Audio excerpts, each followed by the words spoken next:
क्या हुआ राकेश, तू किस सोच में डूबा है? नहीं तो। नहीं, कोई बात तो है। बता ना, तेरी शक्ल से लग रहा है कि तू कुछ परेशान है। अब क्या बताऊं माँ, जिस बिल्डिंग में हम लोग मजदूरी कर रहे थे ना, वो अगले 10-12 दिन में बनकर पूरी हो जाएगी। फिर ठेकेदार हम सबकी छुट्टी कर देगा। फिर यही तो सवाल है बापू।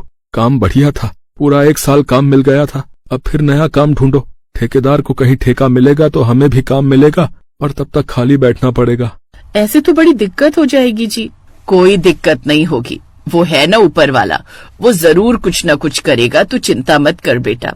हाँ माँ, अब तो उसका ही सहारा है। राकेश ने लंबी और गहरी सांस लेते हुए कहा। राकेश शहर के कोने में एक झोपड़ी में अपने पिता हरिया, माँ सुनीता और पत्नी अम्बा के साथ रहता था। वो मेहनत मजदूरी करके अपने और अपने परिवार का पेट पालता था, और दिक्कत ये थी कि कमाने वाला एक था और खाने वाले 4। अब 4-4 लोगों का पेट कैसे भरोगे? इसीलिए कहती हूँ मुझे भी कुछ काम करने दो ना। धीरे बोलो अम्बा, माँ बापू उठ जाएंगे। वो तो ठीक है, पर मुझे भी अपना हाथ बटाने दो ना। अच्छा बाबा ठीक है, पर तू ये बता कि करेगी क्या? कुछ भी, कहीं झाड़ू पोछा, बर्तन धोना, कहीं भी कुछ भी काम मिल जाए।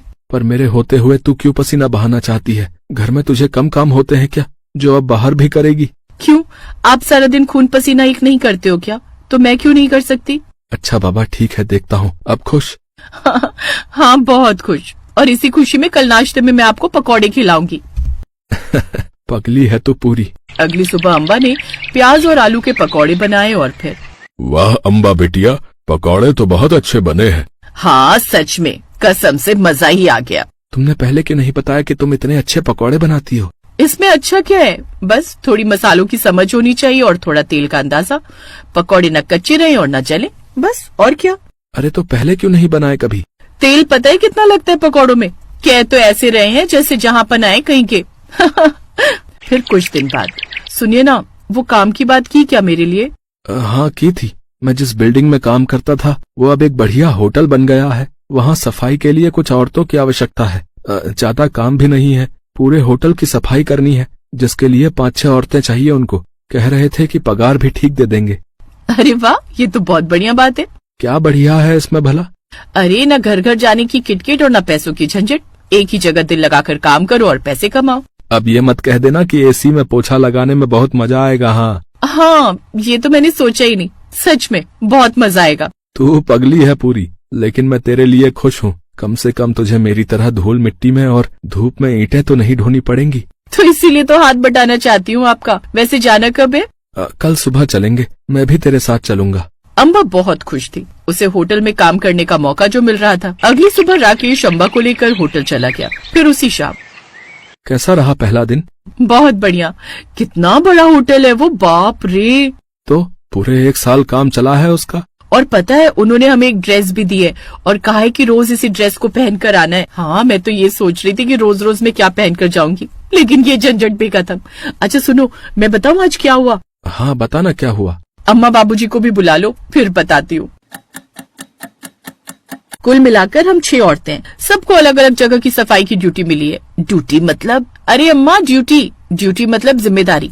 जैसे एक को लॉबी की जिम्मेदारी दी है, एक को सारी लिफ्ट देखनी है, वो जो ऊपर नीचे जाती है, और मुझे मिली है रसोई की सफाई। बस ये बढ़िया है। रसोई तो वैसे भी छोटी ही होती होगी ना। ना बाबूजी, ये बड़ी सी रसोई है। अरे 7-8 तो रसोई है, सब एक से बढ़कर एक खाना बना रहे थे। जब वो खाना बना लेते हैं तो मुझे उनके चूल्हे, उनकी मेज और फर्श को साफ करना होता है। और बर्तन कौन धोएगा? उसके लिए तो बड़ी सी मशीन लगी है, वो अपने आप बर्तन धो के, मांज के और साफ करके दे देती है सारी प्लेटें। अरे वाह, क्या बात है, ये तो बढ़िया है। राकेश, हरिया और सुनीता अम्बा के लिए बहुत खुश थे। फिर अगले दिन। अरे वो छोड़ो, एक बात बताओ, हैरान रह जाओगे आप लोग। हाँ बताना। अब पहले ये बताओ, हमारे होटल में 1 प्लेट पनीर पकौड़े कितने में मिलते होंगे? जरा अंदाजा लगाकर बताओ। हमें क्या पता, हमने थोड़े ही कभी खाए हैं पनीर पकौड़े। पनीर होगा करीब 200-250 रुपए किलो।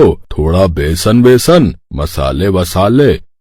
1 प्लेट में आते होंगे 6 से 7 पकौड़े, तो हद से हद 60-70 रुपए के होंगे। और क्या?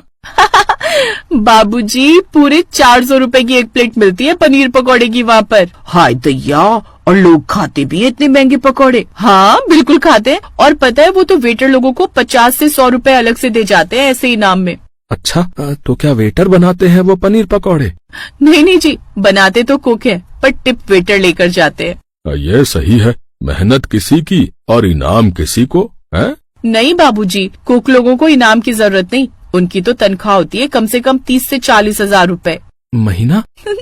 हाँ और नहीं तो क्या। अम्बा के ससुराल वाले बहुत चाव से उसकी बातें सुनते रहे और अम्बा भी उतने चाव से होटल की बातें उन्हें बताती रही। ऐसे ही वक्त गुजर रहा था और फिर एक शाम, अम्मा, बाबूजी। क्या हो गया, तुम चिल्ला क्यों रही हो? अरे बात ही कुछ ऐसी है। अम्मा जल्दी इधर आओ। ऐसी बात बताऊंगी कि आप सब हैरान रह जाएंगे। अरे पर हुआ क्या है बिटिया? बाबूजी पता है, आज जब मैं रसोई में सफाई कर रही थी ना, तब बाकी रसोइये कहीं गए हुए थे, शायद कपड़े वपड़े बदलने। तभी वहाँ हमारे होटल के मैनेजर साहब आए। मैं उनको जानती हूँ पर वो मुझे नहीं जानते। हाँ तो फिर क्या हुआ? उन्हें लगा कि मैं भी कुक हूँ। उन्होंने मुझसे कहा कि बढ़िया से पनीर पकौड़े बनाकर लाओ जल्दी। है पर तू तो सफाई वाली की ड्रेस में होगी ना?